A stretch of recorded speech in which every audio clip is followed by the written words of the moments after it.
Salut à tous, on se retrouve pour l'épisode 3481 du Zap Image. On commence aujourd'hui en ce vendredi 14 novembre avec des anniversaires. Et on commence tout d'abord avec Samuel Umtiti, ancien défenseur de l'équipe de France. Il fête aujourd'hui ses 32 ans. Je lui souhaite bien sûr un très bon anniversaire. Donc il y a quelques jours, il y a à peu près 2 semaines, il annonçait sa retraite tout simplement à cause de toutes les blessures qu'il a pu avoir. Donc bon anniversaire bien sûr Umtiti, qui fait partie des légendes du football français avec son but, on se souvient, en demi-finale de Coupe du Monde face à la Belgique qui avait permis à la France d'aller en finale de cette Coupe du Monde 2018, remportée bien sûr face à la Croatie. Donc on l'oubliera jamais bien sûr Umtiti. Donc maintenant il veut passer ses diplômes d'entraîneur. On espère que ça marche pour lui, qu'on le voit très prochainement sur un banc de touche. Donc bon anniversaire Umtiti. Et concernant d'autres joueurs, cette fois-ci des joueurs en activité, il fait leur anniversaire aujourd'hui. Christopher Nkunku, hier qu'on a pu voir avec l'équipe de France, il fête aujourd'hui ses 28 ans, le joueur de l'AC Milan. Noussair Mazraoui, l'arrière droit marocain de l'équipe de Manchester United, il fête aujourd'hui également ses 28 ans. Ou par exemple Yann Diomandé, qu'on parlera tout à l'heure. L'ailier gauche du RB Leipzig, il fête aujourd'hui ses 19 ans. Bon anniversaire à tous ces joueurs. On continue, on va parler maintenant de ce qui s'est passé hier soir. Et on commence tout d'abord avec l'équipe de France qui jouait contre la sélection ukrainienne. Donc c'est un match pour se qualifier pour la future Coupe du Monde. Donc on en a parlé hier. C'était simple. Si la France gagnait, la France était qualifiée pour la Coupe du Monde. Et la France a fait le taf. Victoire 4-0. Donc un doublé de Kylian Mbappé, un but de Michael Olise et un but de Hugo Ekitike. J'ai bien évidemment regardé tous les matchs. Je crois que j'ai jamais loupé un match de l'équipe de France. Et la première mi-temps a été très moyenne. Voilà, l'équipe de France, de toute façon, ils l'ont dit hier à la télé, qu'ils ont beaucoup de mal à marquer en première mi-temps, mais souvent en deuxième, ils font le taf. Donc la deuxième mi-temps était bien meilleure avec ses 4 buts inscrits. Et du coup, belle victoire bien sûr des Français. Donc ils méritent, je crois qu'ils ont fait plus de 30 tirs, l'équipe de France, plus de 10 tirs cadrés. L'Ukraine, c'est seulement une frappe dans le match et qui n'a pas été cadrée. Donc Mike Mignon n'a rien eu à faire. Hier, donc victoire logique et méritée. Ça fait la une du journal L'équipe aujourd'hui. Capitaine America. Par rapport que voilà, ça y est, la France ira en Amérique disputer bien sûr la future Coupe du Monde. Donc voilà, nouveau pays qualifié bien sûr pour jouer cette future Coupe du Monde. Donc le deuxième pays européen. Il y a l'Angleterre qui avait déjà son ticket depuis la trêve du mois d'octobre. Et la France, deuxième nation européenne qualifiée pour cette Coupe du Monde. Sinon toutes les autres sélections qualifiées déjà bien sûr pour jouer cette future Coupe du Monde. N'oubliez pas que le tirage au sort de toutes les poules s'effectuera le 5 décembre prochain. On continue toujours avec cette équipe de France. S'est qualifiée pour la 16e fois consécutive à un tournoi majeur. Donc soit la Coupe du Monde, soit l'Euro. C'est un record dans l'histoire des Bleus parce qu'il y a pas mal d'années, enfin il y a peut-être 40-50 ans, la France n'était pas à chaque fois qualifiée lors des grandes compétitions. Des fois il loupait une Coupe du Monde par-ci par-là, des fois un Euro, il le loupait. Donc là maintenant, ça fait comme les 16 dernières grosses compétitions. À chaque fois la France a réussi à se qualifier. Voilà, soit pour une Coupe du Monde, soit pour un Euro. C'est bien sûr un record dans l'histoire des Bleus. Didier Deschamps, qu'est-ce qu'il a pensé de ce match? Donc le groupe a bien répondu. On a lâché les chevaux en seconde période. Oui, je dis la deuxième mi-temps était bien meilleure. Surtout l'Ukraine a lâché prise lors de cette deuxième mi-temps. Donc l'équipe de France doit être là dans toutes les grandes compétitions. Et c'est chose faite, bien sûr. Ça sera sa dernière compétition à Deschamps en tant que sélectionneur bien sûr des Bleus. On sait qu'il partira après. Et il a parlé aussi des entrées. Donc les entrées par exemple de Magnès Saklouche et Hugo Ekitike ont fait du bien cette équipe. On était trop timide en première mi-temps en face, ils ne bougeaient pas. Ils ont mis vraiment le bus, l'équipe de l'Ukraine. On n'avait pas assez d'appels vers l'avant. Et c'est que les renforts, les joueurs qui sont rentrés en cours de jeu ont fait du bien. Les deux là, comme Hugo Ekitike, les gars, qui a été buteur. Et tiens, à la fin du match, il a dit: mon premier but en bleu au Parc des Princes, il est spécial forcément. C'est un stade que je connais bien. N'oubliez pas qu'à l'époque, il jouait au Paris Saint-Germain, donc au Parc des Princes, quasiment toutes les 2 semaines. Ce premier but est assez symbolique pour Hugo Ekitike en plus. Magnifique but, il prend le ballon du milieu de terrain, il fait une belle chevauchée, il fait 1-2 avec Kylian Mbappé et il la met au fond. Donc un magnifique but bien sûr de l'attaquant de l'équipe de Liverpool. On va parler cette fois-ci de Kylian Mbappé. Je ne sais pas qui a été élu homme du match, peut-être lui, parce qu'en tout cas, c'est vrai qu'il a perdu pas mal de ballons. En première mi-temps, les gars, la mi-temps a été très compliquée. Mbappé, à la fin du match, il sort avec 2 buts, une passe D. Voilà, donc décisif sur 3 des 4 buts de l'équipe de France. En tout cas, il a marqué son 22e et 23e but de la saison et sa 5e passe D. 23 buts, 5 passes D depuis le début de saison pour Kylian. Et regardez les gars, sur les 6 derniers matchs qu'il a pu jouer avec l'équipe de France. Donc là, le dernier, il y a seulement doublé et il faut rajouter aussi un cadeau. Un cadeau, c'est dire une passe D, 2 buts et une passe D. La passe D pour Hugo Ekitike. Donc sur les 6 derniers matchs, à chaque fois, il a été buteur avec l'équipe de France. Avec Kylian Mbappé. Et surtout Mbappé, avec ses 2 nouveaux buts, il est à 398 buts inscrits en carrière. Il en a marqué 2. Donc le calcul est très simple, 399e et 400e but en carrière pour Kylian Mbappé. Donc au Paris Saint-Germain, 256 buts inscrits. Du côté du Real Madrid, c'est 62. Du côté de l'équipe de France, 55. Mais pas que Giroud est à 57, donc il pourra peut-être le battre dès dimanche, bien sûr, lors du prochain match des Bleus. Et du côté de Monaco, il avait marqué 27. Donc si on additionne, les gars, ces 4 chiffres-là, ça fait 400. Donc 400 buts pour Kylian Mbappé. À 26 ans, les gars, c'est très fort. Et surtout, Mbappé est devenu le plus jeune joueur de l'histoire à atteindre la barre des 400 buts en carrière. Il devance notamment Léo Messi et Ronaldo, les deux avaient le record. Donc Mbappé lui a fallu 26 ans, enfin 26 ans et 328 jours, voilà, pour inscrire, on va dire, son 400e but en carrière. Il fêtera, tiens, dans moins d'un mois, là, en décembre prochain, c'est 27 ans. Donc il lui a fallu 537 matchs pour atteindre cette barre des 400 buts. Donc Léo Messi, avant, quand il a atteint la barre des 400 buts en carrière, il avait 27 ans et 95 jours.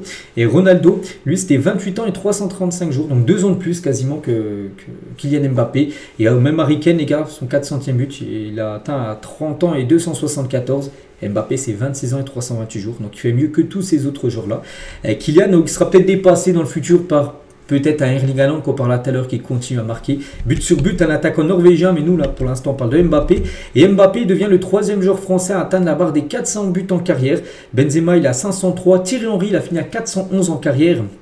Oui, hein, sur tout l'ensemble de sa carrière. Mbappé a 26 ans, il est déjà à 400 buts, donc on pense qu'il va peut-être jouer encore une dizaine d'années.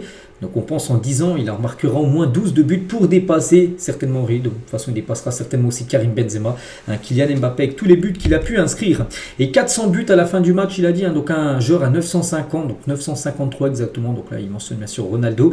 Et l'autre à 900, voilà, c'est bien sûr Lionel Messi qui doit à 898 à peu près Messi. Hein. Il faut en mettre encore 400 pour moi, pour qu'on me remarque un peu. Hein, parce que dit oui, 400 c'est bien, mais il y a des joueurs là qui ont plus du double de lui. Après, voilà, si on regarde par rapport à l'âge, hein, on sait qu'il est en avance pratiquement de 2 ans par rapport à Cristiano Ronaldo.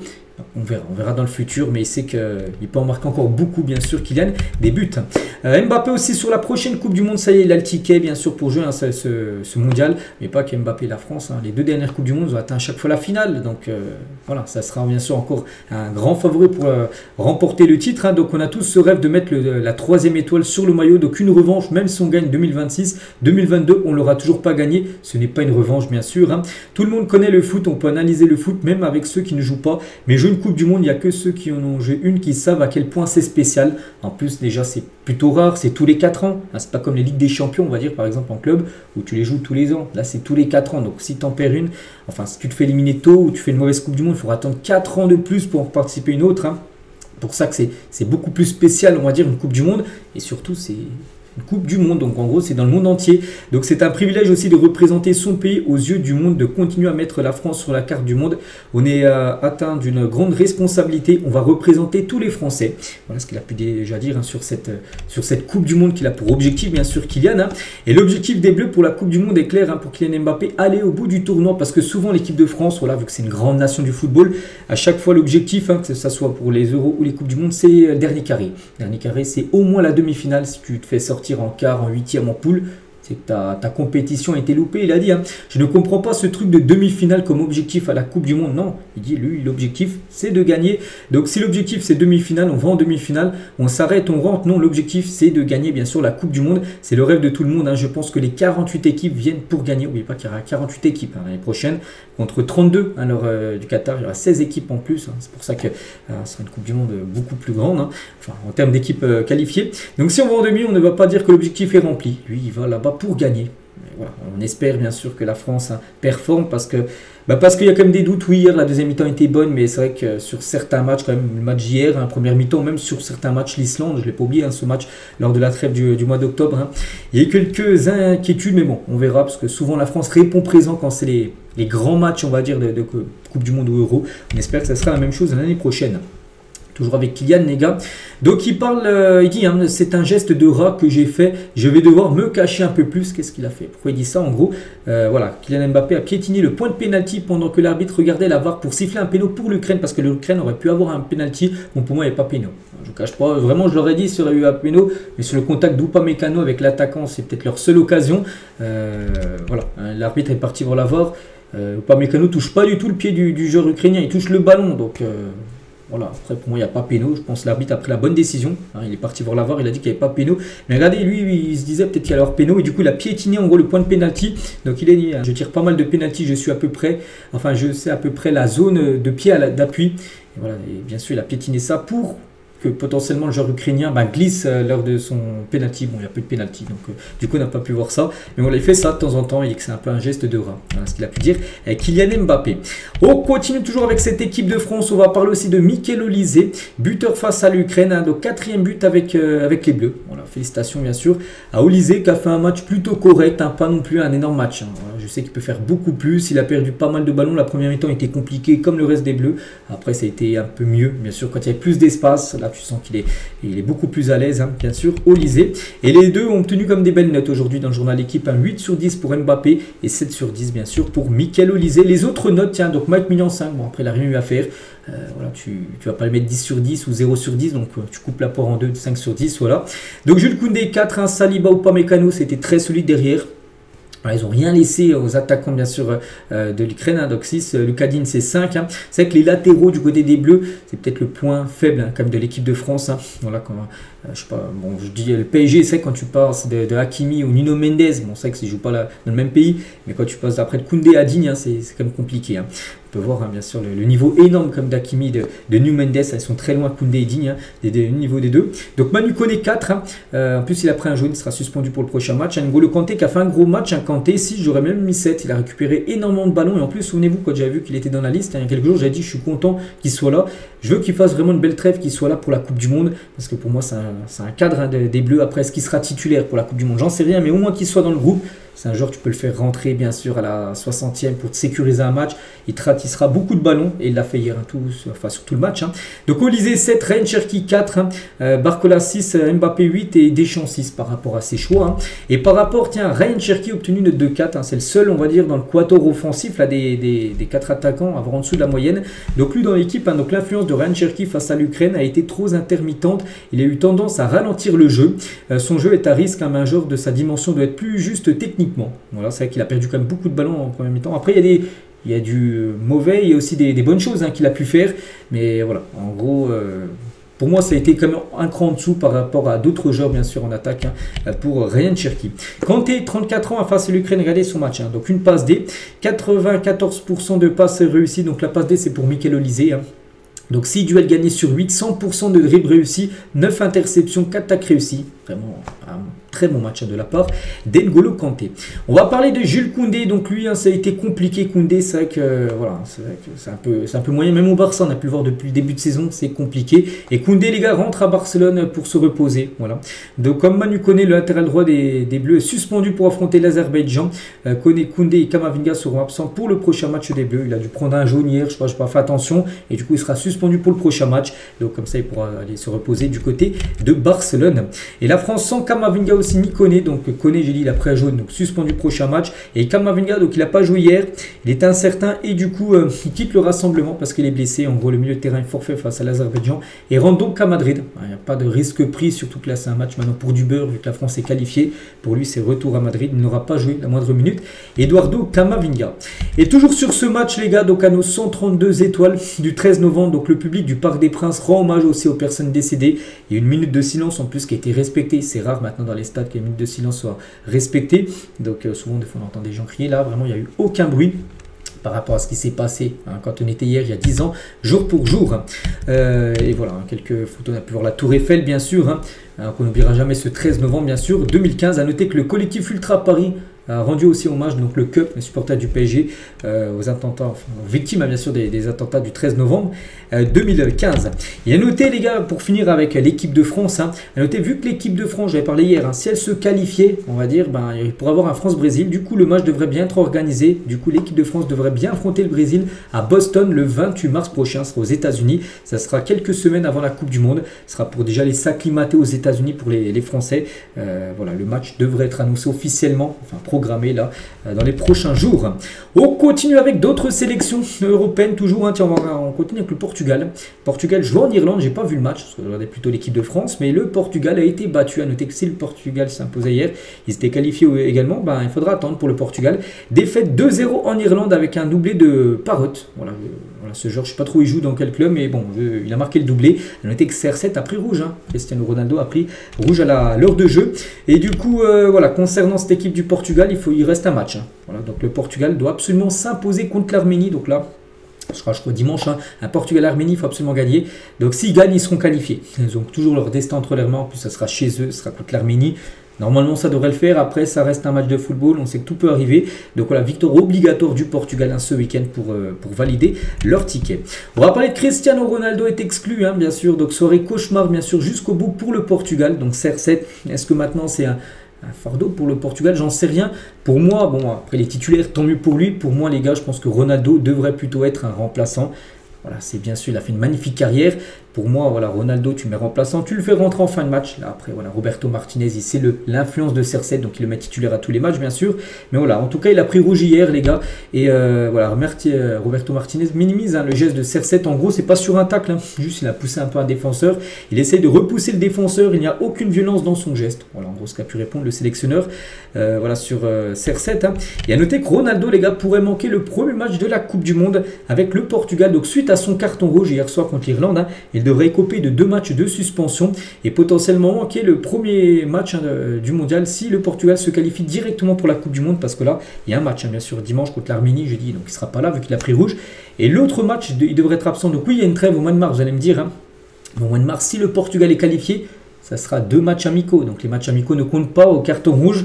Donc ça veut dire qu'il purgera du coup le match officiel après. Le match officiel après, ces 2 matchs amicaux seront la première journée de Coupe du Monde, bien sûr. Donc voilà. Après, il peut potentiellement jouer la première journée. Mais il faut que le Portugal passe par les barrages. Donc là, il pourrait purger bien sûr ces matchs de suspension sur les barrages, mais les barrages, c'est compliqué, hein. Tu peux te faire éliminer et du coup pas jouer la Coupe du Monde. Donc voilà, concernant Ronaldo, il risque hein, de manquer certainement la première journée de la Coupe du Monde l'année prochaine avec le Portugal. Et toujours avec CR7, donc c'était avant le match en conférence de presse d'avant-match. Hein. Donc et si votre millième but était marqué en finale de la Coupe du Monde, ouais, ça se peut, il a 953. Donc il a dit, hein, Ronaldo, vous regardez trop de films, hein, c'est trop parfait. Revenons à la réalité, évidemment, tous ces chiffres me rendent heureux. La sélection ne dépend jamais d'un seul joueur, mais ses statistiques restent très positives. Je veux jouer la prochaine Coupe du Monde, sinon je ne serai pas ici. Voilà ce qu'il a pu dire. Donc c'est que son millième but lors de la finale de la Coupe du Monde, où il a 953. C'est vrai qu'il faudrait qu'il marque beaucoup jusqu'à la Coupe du Monde. Il peut le faire, hein. C'est vrai que ça peut arriver hein, dans les temps s'il continue à marquer régulièrement avec Al Nasser. Si le Portugal va loin et s'il marque des buts, oui, hein, ce serait fou. Imaginez, il marque son millième but en finale de Coupe du Monde. CR7, bon, voilà, on est très très loin que le scénario se réalise, mais pourquoi pas. Hein. Et toujours avec Ronaldo sur sa longévité, je pense avoir été assez intelligent pour m'adapter au football actuel, aux exigences physiques et mentales. Il faut s'adapter. Le football n'est plus le même qu'il y a 5 ou 10 ans. C'est vrai que le football évolue hein, dans tous les sens, hein, ça évolue avec la vidéo par exemple, ça évolue aussi de comment les matchs hein, se jouent bien sûr, voilà, chaque week-end. Donc voilà ce qu'il avait à dire hein, Cristiano Ronaldo. Donc il ne sera pas là dimanche, mais il soutiendra à fond son équipe bien sûr pour qu'elle se qualifie pour la future Coupe du Monde. On continue avec la Norvège qui jouait contre l'Estonie, et la Norvège s'est imposée 4-1, un doublé de Sørloth et un doublé d'Erling Haaland. Hein. 7 matchs, 7 victoires pour la Norvège et toujours pas qualifié. Hein. Bon, ça devrait être le cas là ce week-end s'ils gagnent le prochain match. Même à nul, les gars, ils seront qualifiés. La Norvège, donc voilà, pour l'instant, ils sont quasiment en Coupe du Monde, on peut dire. Et Erling Haaland, double buteur, les gars. Donc, il n'arrête pas de marquer, les gars, c'est fou. Hein. 17 matchs, 30 buts et 3 passes D. On parlait tout à l'heure d'Mbappé, lui, il a 25 buts hein, cette saison. Lui, il a 30 buts cette saison. Erling Haaland, hein, c'est fou. Donc, 30 buts et 3 passes D, les stats monstrueux. Regardez ses derniers matchs avec la Norvège. Hein. Il a un doublé contre Israël, il a marqué un triplé contre la Moldavie, donc là ça avait été festival. Il y a eu 11-1, donc il a marqué 5 buts et 2 passes décisives 7 fois. Voilà, festival à chaque fois bien sûr, Erling Haaland. Et avec la Norvège en 47 matchs, il est déjà à 53 buts. Par exemple Mbappé est à 55 buts en équipe de France, lui il a 53 buts. Voilà. Donc en 47 matchs, Mbappé c'est le double avec l'équipe de France. Hein. Voilà, c'est quand même fort hein, ce qu'il est en train de réaliser bien sûr avec sa sélection. On continue avec l'Italie qui jouait du côté de la Moldavie. Victoire 2-0 des Italiens. Voilà, Mancini, Esposito. Donc ils vont certainement devoir passer par les barrages. En plus ils ont marqué en toute fin de match. Hein. 87e, il y a toujours 0-0. 88e et 92e, ils ont marqué les 2 buts l'Italie. Voilà, ils n'auraient pas gagné hier. La Norvège aurait été officiellement qualifiée, ils sont dans la même poule. Hein. Mais pas, je crois qu'il reste un Italie-Norvège. Mais je crois que Norvège est pratiquement sûr de finir devant. Enfin, à part si l'Italie gagne de plus de 3 buts d'avance. Voilà. Après on verra comment ça se passera, mais voilà, concernant bien sûr la sélection italienne, l'Angleterre qui avait déjà son ticket pour la future Coupe du Monde, il joue contre la Serbie. Donc victoire 2-0 des Anglais avec 2 buts de joueurs d'Arsenal. Bukayo Saka et Ezekiel Eze ont été les 2 buteurs de cette rencontre. Et du coup la Serbie, les gars, avec cette défaite, hein, la Serbie ne jouera pas le mondial 2026, donc l'Angleterre a déjà son ticket, ils ont fini premier, mais la deuxième place était qualificative avec les barrages. Il n'y aura pas de barrage pour les Serbes, c'est sûr. Donc du coup, c'est l'Albanie, les gars, qui jouera les barrages de la zone Europe pour le mondial 2026. C'est l'Albanie du coup qui finit deuxième et du coup qui peut potentiellement, si elle passe pas, enfin elle va passer par les barrages et si elle gagne les barrages, se qualifier à sa place, bien sûr, pour jouer la future Coupe du Monde. Les autres résultats, la Hongrie s'est imposée 1-0 contre l'Arménie, un futur adversaire du Portugal. Il y a qui j'ai pas parlé, je parlais de l'Albanie qui s'est imposée 1-0 contre l'Andorre, ou l'Islande qui s'est imposée 2-0 contre l'Azerbaïdjan, qui est un futur adversaire de l'équipe de France, bien sûr, cette équipe de l'Azerbaïdjan. Au programme aujourd'hui, les gars, dans la zone Europe, qualification pour la future Coupe du Monde. Donc voici le programme. La Pologne contre les Pays-Bas. Je crois que les Pays-Bas, s'ils s'imposent ce soir, un ticket pour eux, voilà, pour la Coupe du Monde. L'Allemagne se déplace au Luxembourg, ou par exemple la Croatie contre les îles Féroé. Donc demain, par exemple, l'Espagne. L'Espagne jouera bien sûr. S'il y a victoire des Espagnols demain, samedi, ça sera qualification également pour eux. On continue les gars, on change de continent, on va parler du continent africain et surtout des deux matchs de barrage, bien sûr, pour jouer la future Coupe du Monde. Tout d'abord, c'était le premier match, je crois que c'était à 17 h entre le Nigeria et le Gabon. Et on peut voir le résultat final. Donc 4-1, donc de base, il y avait un partout. Adams a été buteur 78e avant que Lemina égalise à la 89e du coup. Ça s'est pas joué au tir au but, du coup prolongation, et en prolongation ça a été festival pour le Nigeria qui a marqué 3 nouveaux buts, donc à noter le doublé de Victor Osimhen qui marque beaucoup du côté de Galatasaray. Il l'a fait avec sa sélection et surtout nous ce qu'on retient c'est que le Nigeria se qualifie pour l'autre tour bien sûr de barrage, et le Gabon c'est fini, donc Aubameyang ne participera pas à la prochaine Coupe du Monde, c'est officiel. Et l'autre match c'est entre le Cameroun et la RDC, et là aussi tous ces joueurs en fin de match, parce que là les deux premiers buts ont été inscrits 78e et 89e, et là le premier but et le seul but du match c'est Mbamba, qui est ancien défenseur de l'OM maintenant qui est à Lille, un but sur corner de la tête à la 92e minute de jeu, il a marqué, du coup permet à la RDC de se qualifier pour la finale des barrages en gros. Donc du coup le Cameroun, pas de Coupe du Monde qui avait été là je crois il y a au Qatar même, ils avaient battu le Brésil je me souviens. Voilà, le Cameroun ne sera pas à la prochaine Coupe du Monde, donc c'est officiel. Voilà, donc du coup on connaît l'affiche de la finale des barrages sur le continent africain après. Donc ça se jouera dimanche les gars, donc dimanche c'est marqué l'horaire, c'est pas marqué, bon ça doit être soit 21 h je pense, le Nigeria contre la RDC. Voilà, l'équipe qui s'impose n'est pas encore qualifiée pour la Coupe du Monde. Attention les gars, donc peu importe le gagnant, il faudra encore jouer après deux autres matchs contre... ce sera là les barrages, on va dire, intercontinentaux. Ça peut être, après ça sera, contre une équipe avec un coefficient très bas. Donc c'est dire là l'équipe qui s'impose aura quand même de fortes chances, je pense, de se qualifier pour la future Coupe du Monde. Bon, il faudra déjà gagner bien sûr ce gros match de dimanche. L'Algérie, tiens, on va parler d'eux. Donc eux c'est un match amical, eux étaient déjà qualifiés bien sûr pour la Coupe du Monde et sont qualifiés également pour la CAN. Donc là c'est un match pour préparer la CAN. Ils jouent contre le Zimbabwe, c'est un match amical, victoire 3-1 des Algériens hier, avec un but d'Amoura par exemple, Bounedjah ou même Adjam ont été les trois buteurs côté algérien.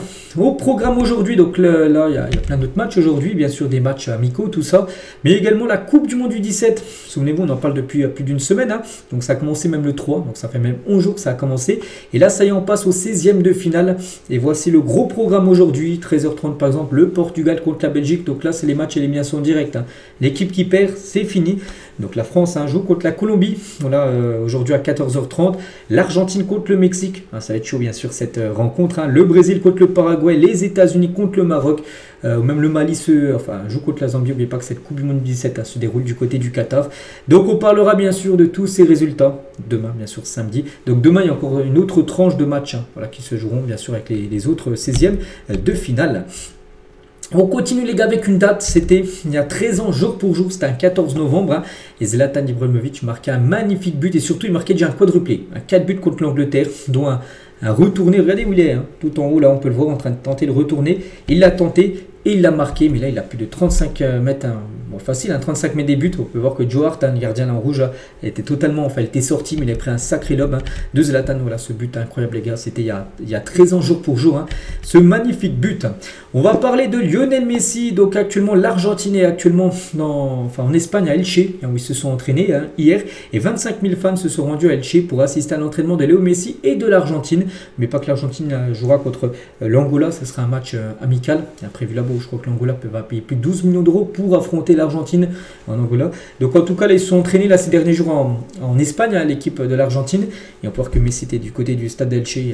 le stade est à guichet fermé pour l'entraînement en gros de la sélection d'Argentine. Et toujours avec Messi, nouvelle coupe pour Lionel Messi, il est passé chez le coiffeur avant ces 2 matchs bien sûr de trêve internationale.